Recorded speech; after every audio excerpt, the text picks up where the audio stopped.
Un político rebelde llamado Gatell. Por Jonathan Romero. Hugo López-Gatell estuvo en una reunión con académicos de la Ciudad de México, en donde la plataforma política hacia el 2024 se dio a conocer con ese sector de la sociedad. Coyoacán fue el escenario de ese intercambio de ideas, y las conclusiones pueden ser bastante variadas, ya que las disciplinas reunidas ahí fueron muy diversas. Si bien es cierto que en la carrera por la Ciudad de México no existe piso parejo, también es verdad que la izquierda puede abrirse paso en esa jungla. La capital necesita de una apertura ideológica. En ese sentido, un perfil como el de Gatell sin lugar a duda no sobra, sino que suma bastante. En primer lugar, la aspiración está en la dimensión de lo justo, es decir, la primera fase de la cuarta transformación tuvo un gran soldado en Gatell. Si alguien puede representar la ética del obradorismo, ese es el ex subsecretario de Salud. La lucha contra el COVID encontró un gran funcionario en este funcionario, y los principios de la transformación salieron a relucir en esa cruzada, cuando la pandemia solo evidenció todos los males heredados. La salud neoliberal dejó un país en crisis total, y el virus derrumbó los castillos de cristal que se hicieron en los últimos 50 años. La Ciudad de México necesita continuar y profundizar el proyecto de nación, por lo tanto, Gatell tiene todas las credenciales para que su aspiración política pueda consagrarse en la próxima encuesta. En segundo lugar, la derecha mexicana encontró en la pandemia a su enemigo preferido, sobre todo, Gatell los pulverizó en el aspecto mediático y de políticas públicas.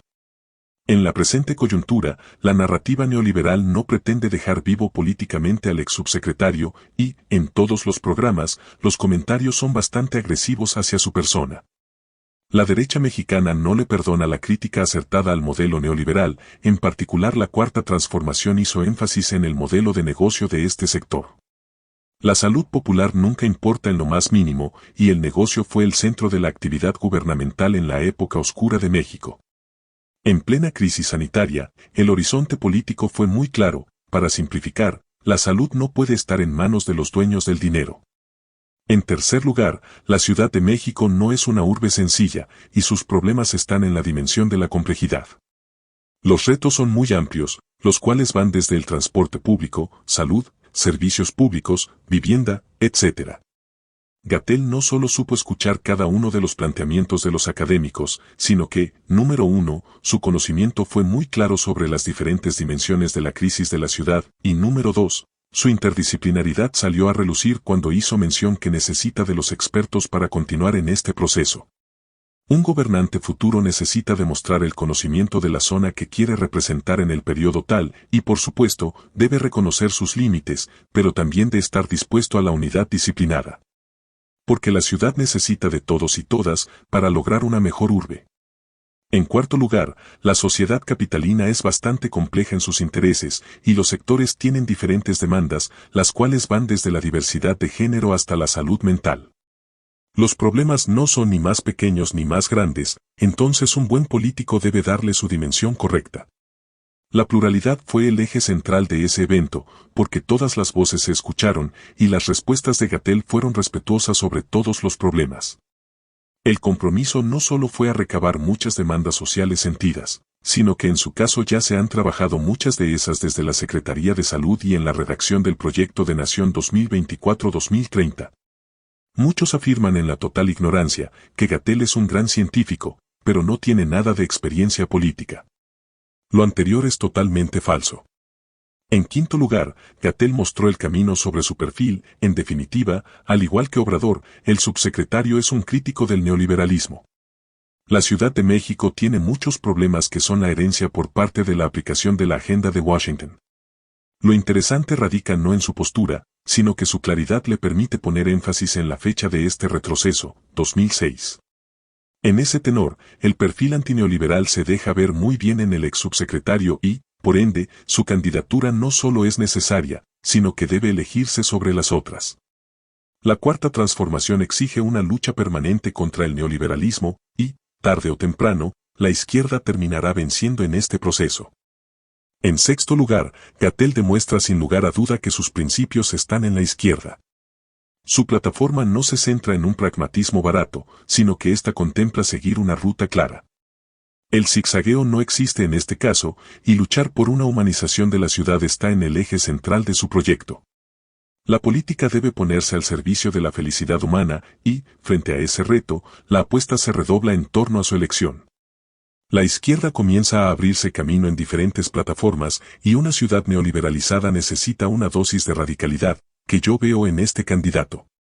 La campaña de izquierda debe plantear la austeridad, es decir, los espectaculares se deben reducir al máximo, los eventos de masas deben ser mínimos también y el dinero no debe ser el eje central. Gatell se comprometió a seguir esos principios y caminar con el pueblo de la capital. Un político congruente debe apostar a sus representantes, si no lleva la política a las calles, entonces su perfil se estanca en las formas precarias. Luchar por la democracia plebeya también significa tomar las calles con el pueblo, escuchar las problemáticas sociales y medir por cuenta propia el pulso de la ciudad. En ese sentido, Gatell está caminando hacia la ruta correcta y vale la pena contemplarlo para el futuro de la capital. De esta manera, aquí se tocará el tema más relevante de los recorridos de Gatell, ya que el objetivo no es ganar por ganar, sino hacerlo desde la izquierda. El pueblo es el gran soberano y ellos tienen el poder de elegir el rumbo de la ciudad. Pero, un pueblo individualizado es fácilmente manipulable, pero si éste se organiza y se politiza, entonces la situación cambia diametralmente. Una izquierda madura no solo debe apostar por el triunfo electoral, sino que su lucha debe basarse en la movilización política de masas. Nosotros apostamos por el pueblo, no por la retórica, sino, en todo caso, nuestra premisa es que solo el pueblo puede salvar al pueblo. Finalmente, Gatell responde de manera muy interesante que el neoliberalismo no ha sido tocado en su base económica en esta cuarta transformación. La crítica es muy interesante porque suma en lo que sigue en este proceso social. El cambio del modelo económico debe ser un tema prioritario sin lugar a duda, puesto que el neoliberalismo tiene su base en la organización productiva del país. Gatell, como Noroña, nos invitan a reflexionar colectivamente que el fin del neoliberalismo no solo es una palanca de movilización, sino ahí se encuentra la línea central de este proyecto. Por ese sentido, un marxista dialéctico debe luchar por informar sobre este perfil. Gatell ayudará mucho a la 4T a pelear por el cambio de un modelo económico y pensar en potenciar este proyecto. Al margen de la narración anterior y sin comprometer a nadie. Yo soy claro en este punto, la Ciudad de México sigue secuestrada por el imperialismo del siglo XXI y la bandera roja debe ondear tarde que temprano.